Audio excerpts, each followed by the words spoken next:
Tech companies are spending massive amounts of money on data centers, including AI.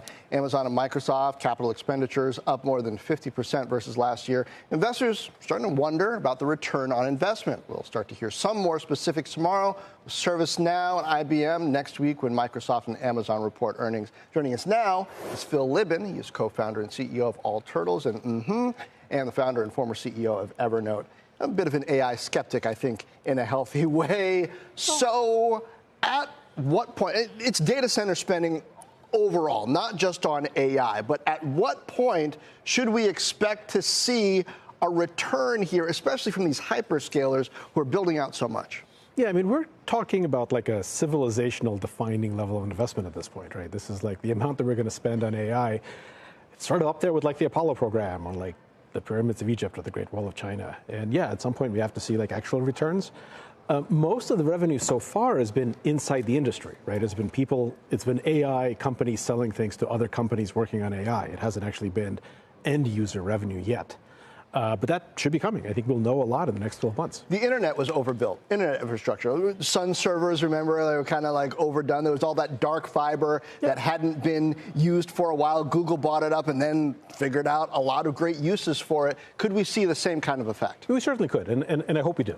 I really hope that what we see is a bunch of really cool tools being developed. I think AI and AI investment right now is kind of entered into the design phase. Like, it's not so much the absolute technology that's most important, it's like real world use cases. And there are companies building real world use cases, not just impressive demos. I think the stuff that Apple is going to release with Apple Intelligence is a pretty good example. Like, it's not world changing, but it's cool, and I use it all the time, multiple times a day.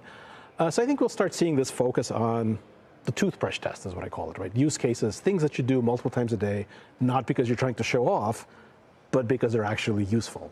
And we'll see more and more of that, and I think we will recoup the investment. I'm not sure in what time frame, though. I mean, just compare it to Apollo, the Apollo program, the pyramids, the Great Wall, all huge projects, but all government funded in some form or fashion. So how is this investment cycle and this sort of innovation era different than what we've seen in the past? Yeah, I mean, it might well be the largest privately funded thing ever, maybe in the history of mankind. We're going to be sitting at like $1 trillion of like private expensiveness over a couple of years, and those shareholders are expecting returns within timeframes that matter to the shareholders, right? So much of the conversation around AI, both on the upside and the downside, tends to be maximalist. Oh, it's going to cure cancer and solve physics, or it's going to destroy everyone. Neither of those things is going to happen within timeframes that matter to CNBC watchers. So the real question is how much actual ROI from real customers do we get? And we're going to have a lot of visibility on that in the next 12 months.